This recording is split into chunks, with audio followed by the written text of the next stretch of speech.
Nós estamos aqui no quarto do Hospital Albert Einstein, em companhia do deputado Jair Bolsonaro e do deputado Flávio Bolsonaro, candidato ao Senado pelo Rio de Janeiro. Eu agradeço muito ao deputado Bolsonaro, que vai falar pela primeira vez, depois do atentado que sofreu, sobre um fato sem precedentes na história brasileira.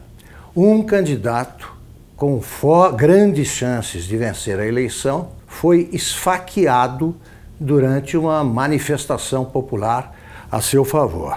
Então eu queria perguntar o seguinte, deputado: um episódio desse tipo, de tal forma dramático, muda a cabeça de qualquer pessoa exposta a esse tipo de violência. No seu caso, o que o senhor acha que mudou? Na cabeça, o que o senhor passou a pensar diferente? Eu entendo que esse atentado sim, que no meu entender foi algo planejado. O senhor acha que foi um atentado político? Político, esse atentado político, na menor dúvida, porque me tirando de combate, você pega os 3, 4 próximos na relação, são muito parecidos. Queria saber o que o senhor sentiu no momento. O senhor comparou um soco no estômago, a sensação. A dor foi exatamente essa, né? A dor. Quando eu levei a pancada, eu pensei que um cara tivesse dado um soco, uma pedrada meio de longe. O senhor não viu o rosto dele? Não, no rosto dele não vi. Eu vi um vulto, não teria condições de desviar a cara dele, não teria condições. Tá. Eu vi que tinha um vulto que se aproximou e deu uma estocada. E quando eu caí, eu falava para o segurança, né?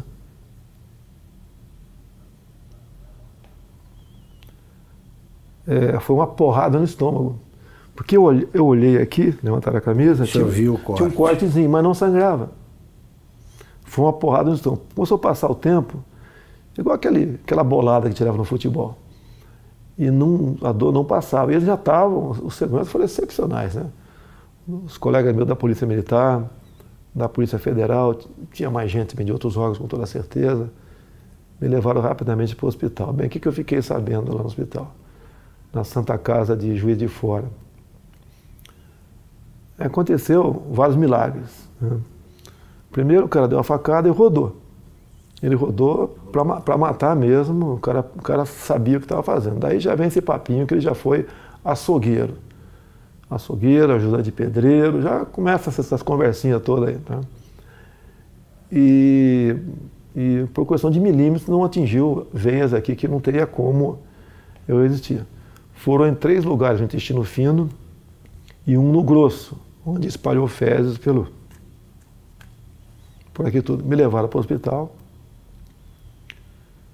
Eu ainda não sabia o que tinha acontecido, né? Bem, resumindo, foi drenado mais de 2 litros de sangue, 35 pontos, levei aqui, abriram tudo, botaram tudo para fora. Me disseram que eu acordei 2 vezes durante a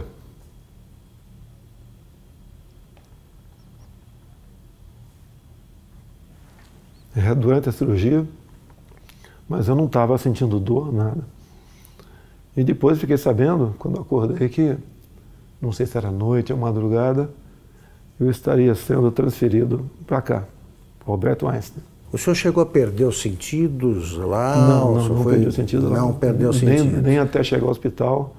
Era uma dor de uma pancada no estômago insuportável. O senhor teve medo de morrer? Sempre existe esse temor. Digo mais, não é por mim. Em quem o senhor pensou? Em primeiro lugar, na minha filha, de 7 anos de idade. O senhor pensou nela, tem 7 anos. Ela, inclusive, me inspira na política, né? E, logicamente, depois na minha família como um todo. E sempre avisei a minha esposa que, desde o evento até hoje, está do meu lado, aqui em São Paulo, que poderia correr esse risco. O senhor achava que podia... Existia essa possibilidade, tá certo? Porque eu estava abusando, né? Se você vê as tomadas de aeroporto, muita coisa poderia acontecer. E eu falava para o pessoal de segurança do meu lado, que essa possibilidade ia se aumentar a partir do momento que a minha popularidade ia crescendo. Porque eu estou crescendo da onde, Augusto? Qual é o tamanho do meu partido? Qual é o nosso fundo partidário? Eu costumo dizer, é verdade, quer ver? Você pontou aqui, tem 10 pessoas, 15 que trabalham comigo, a maioria voluntários. A minha equipe de política, ela é menor que a equipe da Polícia Federal, que por lei está à minha disposição. Deputado, o senhor acha que o autor do atentado, o Adélio Bispo de Oliveira, agiu sozinho? Eu acredito que não. Ele não é tão inteligente assim, não. Né? Com um ato como aquele, a tendência natural é ser linchado. Então ele foi para cumprir a missão, quase que na certeza que não seria como. Teria gente ao lado dele. E isso realmente, pelo que eu ouvi dizer, não tenho certeza ainda, a Polícia Civil lá de Juiz de Fora está bem mais avançada que a Polícia Federal. Porque o depoimento que eu vi do delegado da PF que está conduzindo o caso, realmente um depoimento para abafar o caso. Eu lamento o que eu ouvi ele falando, dá a entender até que age em parte como uma defesa do criminoso. Então, isso não pode acontecer. Eu não quero que inventem um responsável, longe disso. Quer que apurem o caso. Eu falar que tal partido, tal não sei o quê, não. Dá para apurar o caso, dá para apurar. Tem uma passagem dele pela Câmara, ou melhor, uma passagem falsa dele pela Câmara, no dia 6 de setembro. Quando tu vai na Câmara, ô Augusto, você se identifica, eu estou no anexo 4, no gabinete tal. Ou é fotografado. Tal. É fotografado. Então quem foi que... Isso seria um álibi no futuro, que se não fosse pego ali, não, ele esteve na Câmara. Então, a Câmara dos Deputados, estou também junto ao pessoal do meu gabinete, a Polícia Legislativa trabalha com muita lisura, tenho muita amizade na Polícia Legislativa. A imprensa tem que apurar. A imprensa tem que apurar. Sabe que tem parte da imprensa que tenta acalmar o negócio ali, né? Mas tem que apurar. Porque o que está em jogo é o poder. Eu chegando lá, nós quebraremos o sistema. Não é na ignorância, não. É na lei. Deputado, aliás, que tipo de castigo o senhor acha que o seu agressor merece? É uma tentativa de homicídio, né? Tem que ser o que está na lei. No Brasil não existe pena acima de 30 anos. Agora, eu costumo dizer muitas vezes, tentativa de homicídio, ou seja, eu estou vivo por milagre. Por que a pena dele tem que ser abaixo de um homicídio em si? Vamos mudar isso no futuro, se Deus quiser, caso seja presidente. E mais ainda, acabarmos com progressão de pena. E não ficar dando ouvido a entidades de direitos humanos, que o presidiário vive em más condições. Quem estaria em péssimas condições de dia seria minha família se eu tivesse morrido. O senhor acha, para evocar argumentos invocados por adversários, que essa pregação do senhor contribuiu para a radicalização que teria levado a esse tipo de ato, de atentado? Como é que o senhor vê esse argumento? Exatamente o contrário. Eu sou vítima daquilo que eu combato. Eu costumo dizer nas minhas máximas, né? Eu prefiro a cadeia cheia de vagabundo do que o cemitério cheio de inocente. Eu tenho projetos em Brasília, muitos deles inspirados na legislação de alguns estados norte-americanos, como, por exemplo, a lei dos 3 crimes. Lá, Augusto, se o elemento comete 3 crimes, não interessa quais sejam, tem estados que você começa com 25 anos, inafiançado, não, sem progressão. Eu copiei esse projeto e botei 10 anos, vou lutar para que seja aprovado. Não tem cabimento. Você pega um elemento, às vezes, cometer um crime bárbaro aí você vai na ficha criminal dele, tem 50 passagens pela polícia. O cara cometeu 3 crimes, 10 anos sem progressão. Saiu, fez de novo, passa para 20. O ser humano só respeita o que ele teme. Se cometer crime, a punição é quase inexistente, é um estímulo para você ser criminoso. Um exemplo que tenho falado muito de uma deputada federal, uma japonesinha aqui de São Paulo. Ela teve uns 15 anos atrás, o filho de 8 anos sequestrado e executado em cativeiro. Já imaginou alguém matando uma criança de 8 anos de idade em cativeiro? Você é pai, você é mãe, imagine uma situação dessa. O elemento foi pego logo depois. era um ex-funcionário dela. Foi condenado à pena máxima, mas depois de 6 anos foi para o semiaberto. Eu estou vendo que o senhor está entusiasmado com o programa de governo, aí, mas eu quero ainda resgatar esse fato. Eu posso dar, só para dar uma claro. Eu quero dar um depoimento aqui do sofrimento, da angústia nossa quando aconteceu. Eu ia te perguntar como é que foi vista a coisa do outro lado ali. Meu irmão Carlos, ao lado e do outro lado. Meu irmão Carlos está acompanhando meu pai direto nessas agendas, dando suporte para ele, pô, importantíssimo, né? E eu fiquei sabendo por um jornalista. Eu estava saindo da sessão na LERJ, me ligou, seu pai está bem?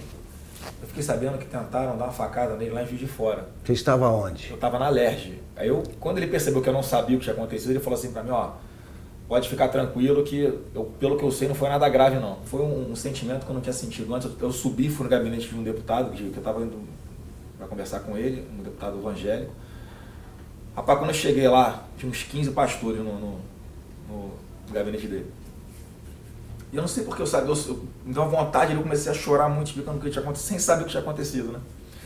E aí, você não sabia? Não sabia, mas eu chorava com medo do que pudesse acontecer, mas tinha certeza que não ia acontecer o pior. Pressentiu? Tinha certeza que não ia acontecer o pior. Mas pressentiu que podia ser uma fez aquela oração, todo mundo ali, pela saúde dele. Eu entrei no carro, foram as horas mais longas da minha vida no trânsito, que era a véspera de feriado. E aí eu sabia assim, meu irmão tá lá com ele, tá bem cuidado, tá num bom hospital. E aí, mas eu fui me acalmando no caminho, né? Aí quando eu cheguei lá, que os médicos me explicaram o que era, é que eu falei assim, cara, foi milagre, esse cara não sabe o que aconteceu ainda, ele tava acordando meio grog. Você achou que seu pai poderia morrer? Eu em momento algum achei que ele fosse morrer, em momento não. Algum. Eu tinha uma paz dentro de mim que isso não ia acontecer. Mas quando eu vi o que tinha acontecido, a gravidade, o que os médicos me contaram, e aí meu irmão me deu uma noção do que tinha acontecido também. E aí olha só o que esse cara me falou. Ele chamou perto, ele não tinha muita força para falar na hora. E aí ele me chamou pertinho da boca dele assim, né? Encostei o ouvido nele. Não foi com essas palavras, foi assim, se deram mal, tô vivo. O cara no momento desse não tá pensando na saúde dele, tá pensando no todo, no que ele representa. Então, eu tenho cada vez mais orgulho dele. Muito. E agora tá aliviado. É um choro de alívio, né? E certeza de que Deus está preparando uma coisa muito grande para o nosso Brasil e está usando o cara aí, com certeza. Deputado, o senhor costuma ser apresentado assim pelos adversários como um risco à democracia, né? Eu gostaria que o senhor dissesse o seguinte, quer dizer, a democracia, o senhor vai defender a democracia acima de tudo? Que recado o senhor dá para quem duvida que o senhor seja um admirador do regime democrático? Esses caras que falam que são um risco para a democracia, na verdade, são um risco aos esquemas dele. Não vai ter mais indicação para BNDES, Banco do Brasil, Caixa Econômica, Banco da Amazônia, Banco do Nordeste, com esse critério. Botar lá a indicação de um amigo para que use essas instituições em causa própria. Isso vai deixar de existir. O exemplo mais claro foi o BNDES. Todo mundo sabe o que aconteceu lá. Então eu sou um risco, sim. Eu sou um risco àqueles que vivem pendurados em estatais do governo. Nós temos em torno de 150 estatais. Conversei com o Paulo Guedes, que rapidamente vai privatizar estatais. Eu falei, Paulo Guedes, nós vamos priorizar um estudo muito acurado, não vamos fazer injustiça com ninguém. Mas algumas serão privatizadas, certamente. Vou dizer muitas. Tá? No governo do PT, umas 50 foram criadas. Temos até uma estatal do trem-bala, eu não sei ainda. Isso. Tem lá algumas dezenas de apadrinhados ganhando uma fortuna por mês. A tal da EBN também é outra que você tem que olhar com muito carinho, porque é um orçamento de um pouco mais de 1 bi por ano, uma TV que ninguém assiste. E está lá, amigos do rei estão lá. Então as estatais que são ociosas, com toda certeza serão privatizadas. Agora existem estatais que são estratégicas. Tenho conversado com o Paulo Guedes, né? Banco do Brasil, Caixa Econômica. Para mim são estratégicas. Então isso daí estão fora de cogitação. E mesmo assim, temos outras, você tem que ver o critério, o modelo para privatizá-la. Não é jogar para cima, quem pegar pegou. Tem que examinar. E uma grande preocupação que nós temos. Nós não podemos ser inquilinos de nós mesmos aqui no Brasil. Tem um país aí fora, China, que nós queremos manter relações comerciais com eles, sim, até há interesse por parte deles, mas não podemos permitir que a China ou qualquer outro país, em vez de comprar no Brasil, venha comprar o Brasil.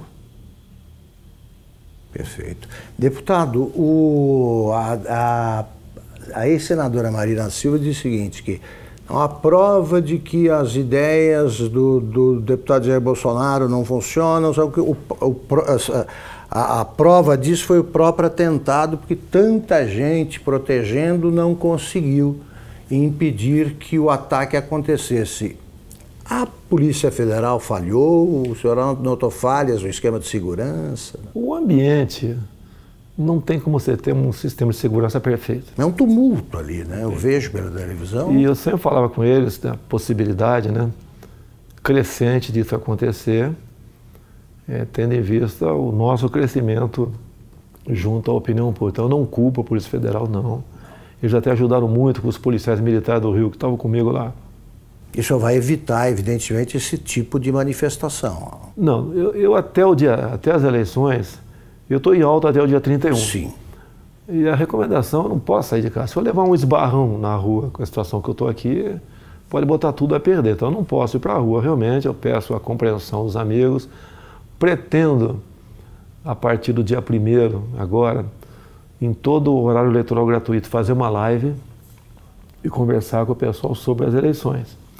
A última que fizemos, chegou live, né, ao vivo, está 275 mil pessoas presentes. Então está com uma aceitação muito boa, porque eles acreditam que a nossa proposta sempre é a verdade acima de tudo. E o Brasil também, né, como o nosso alvo principal, ninguém entende como um país que tem tudo como esse, ser o que é. Se você olha para o Japão, Coreia do Sul, para Israel, olha o que eles não têm, e olha o que eles são. Olha para cá o que nós temos, o que nós não somos. Agora, a solução disso passa pela não aceitação da indicação política. O senhor pode chegar à presidência sem equipe e sem gente, até para compor o ministério. O senhor vai aceitar a adesão o que o senhor vai estabelecer como pré-requisito para aceitar o apoio de outro partido?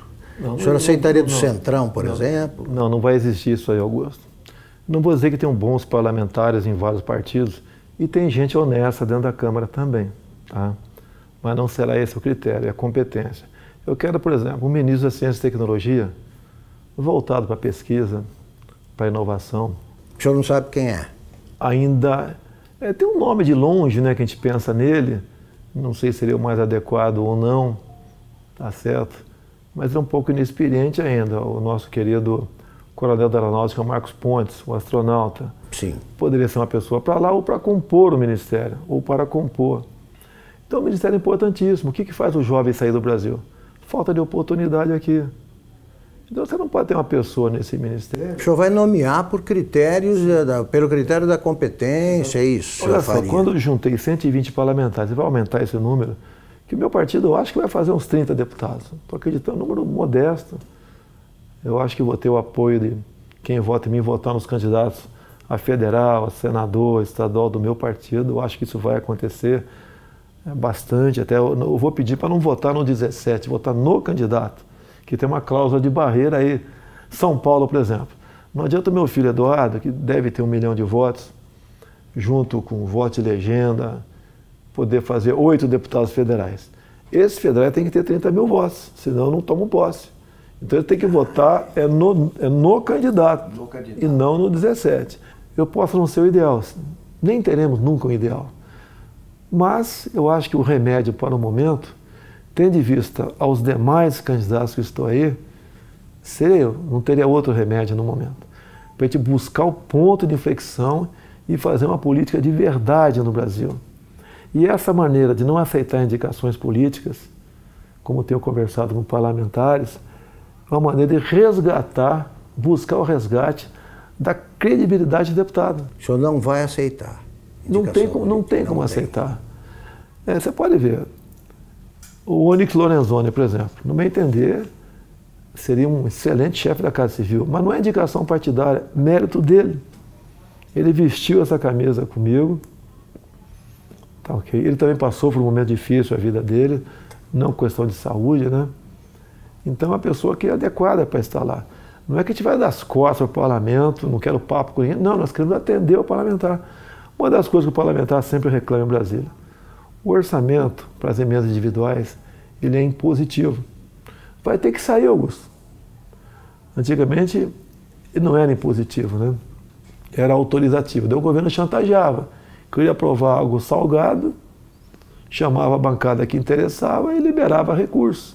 A imprensa divulgava aquilo com o maior estardalhaço e com razão. Quando aparece alguém que fala que quer acabar com isso, a grande mídia não dá bola para isso aí. Então o que os parlamentares querem? Vão ter suas emendas liberadas o mais rápido possível, porque ou muda a lei, ou eu libero. A liberação, então, não vou querer chantagear parlamentar para nada. Perfeito. Deputado, vamos encerrar a entrevista até por cuidados médicos. A senhora ainda está convalescendo, está em boa forma, mas convalescendo. Eu queria terminar perguntando o seguinte, o senhor acha que o Brasil, hoje, de modo geral, precisa se tornar mais tolerante? O ambiente está muito radicalizado. Que recado final o senhor dá sobre esse quadro brasileiro? Vou falar o Brasil. Há uma certa potencialização em cima disso também. É a pregação da luta de classe imposta pelo PT. Tá? Agora, logicamente, isso vai da educação do povo. Né? A nossa educação leva para, quanto melhor for, leva para o fim da intolerância. Fim da intolerância. Isso é natural. As provas internacionais do PISA, entre outros aqui, você vê que o Brasil não vai bem na educação de há muito tempo. Você tem que investir nisso para jogar na ponta. Tá? Agora, da minha parte, eu nunca preguei ódio. Eles dizem que eu prego ódio. Você não... Eu vi uma matéria dizendo, o Bolsonaro agride gays, negros, mulheres. Me aponte um áudio meu agredindo quem quer que seja. Uma imagem minha agredindo. Jogam e eu tenho que me explicar a vida toda sobre isso aí. É a minha família, minha nova família. Estou indo para 11 anos de casado com a senhora Michele. O pai dela é o Paulo Negão. Nossa família. E 11 anos atrás ninguém falava em Jair Bolsonaro. Era apenas uma figura lá do baixo clero que dava umas caneladas na Câmara lá. Deputado, muito obrigado pela entrevista. Eu quero agradecer a todos vocês, em especial Augusto Nunes nesse momento, a população pela confiança, pela simpatia, agradecer pelas orações, vocês foram excepcionais. Realmente os médicos dizem que eu estou vivo por uma obra de Deus, um milagre aconteceu. E vamos juntos mudar o destino do Brasil. Tá ok? Eu sei que existem milhares de pessoas pelo Brasil melhores do que eu. Mas no momento você tem aí, se não me engano, 13 candidaturas, não é isso? Isso. Você não foge, você não pode votar no Augusto Nunes, não é candidato. Você tem 13 nomes aí. Analisa, não se abstenha, não se omita. Eu sei que você está muito decepcionado com política, mas a chance é essa.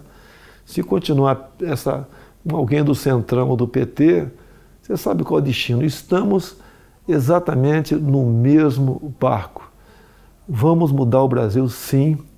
Acredito em Deus, acredito em você, acredito no potencial do ser humano brasileiro e acredito que juntos, unindo o Brasil, sem essa história de divisão de classe, jogar cor de pele para um lado, outra cor do outro, opção de um lado, não sei o quê, gênero.